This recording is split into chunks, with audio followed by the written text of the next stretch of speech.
Remember the cat food data we explored? We cleaned it up, analyzed it, and even built classifiers and regressors. But what if there's more beneath the surface? Let's uncover hidden patterns with ChatGPT and smart clustering prompts. Clustering groups similar data points without needing predefined categories. It's an unsupervised machine learning technique. Unlike classifiers or regressors, no labels are required. Let's uncover hidden patterns in our cat food data. ChatGPT will guide us through 4 popular clustering methods: hierarchical clustering, K-means, DBSCAN, Gaussian Mixture Models. And yes, we kick off with pre-processing, categorical encoding and scaling. But no need to repeat it. Our data is already prepped and ready. Start with hierarchical clustering, which gives us a visual edge by generating a dendrogram, perfect for spotting patterns and making informed guesses about the number of clusters. Grab the code, no labels, no problem. In unsupervised learning, we finally get to keep *_rating. Take a look. We've got 8 clusters, but 4 of them are quite small. Let's tweak the threshold to simplify things. Fewer clusters might give us a clearer, more balanced view.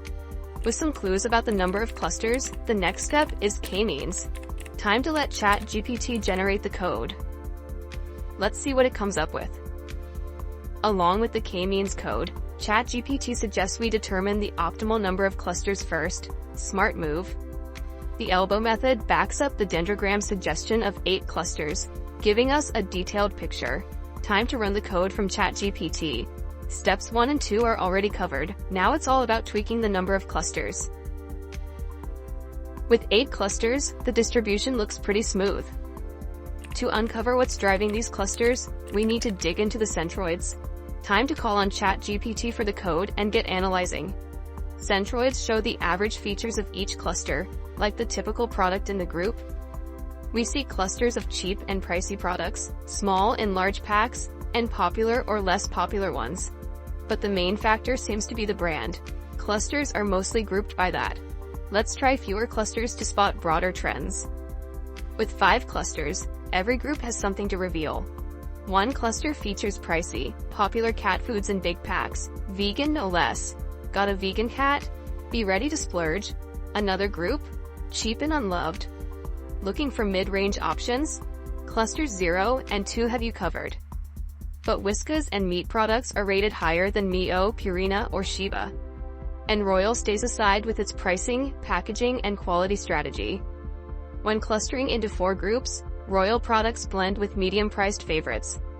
Drop it to 3, and a new story emerges. A cluster of low-rated budget options.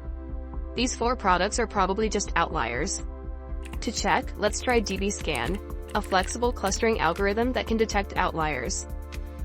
ChatGPT handles it with ease.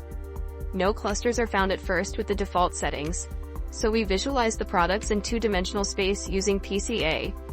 Let's tweak the parameters to increase the distance between points and decrease the minimum cluster size. This gives us meaningful clusters. However, if we push it too far, most of the products will be lumped into one huge useless group.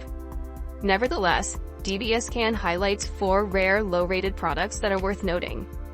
Let's move on and try one more clustering algorithm, Gaussian Mixture Model. Unlike K-means, GMM uses a soft clustering model that assigns probabilities of belonging to each cluster. Look, ChatGPT suggests again to check the optimal number of clusters, this time using a cake information criterion and Bayesian information criterion. Lower values mean better clusters. Once again, 8 clusters seem ideal, but fewer could work too. Starting with 8 clusters, we run the code. All clusters are full, but wait, there's that same small cluster of 4 bad, cheap products. Is it the same cheap bad food? Oh yes, the cluster means are exactly the same as we've seen before. But GMM found this cluster from the beginning. We also have a cluster of expensive vegan cat food. The means match perfectly with our earlier findings. But GMM doesn't just group by brands, it uncovers new insights. So what's the takeaway? Different algorithms highlight different patterns. Hierarchical helps visualize the number of clusters. K-means and GMM group everything nicely. DBSCAN is perfect for spotting outliers. Turns out, clustering can reveal hidden trends in our data. From big brands to niche cat food, ML can uncover insights we might miss. Remember, ChatGPT isn't just for simple coding, it's your partner in discovering hidden patterns. With smart prompts, you can cluster your way to deeper insights. See you in the next video.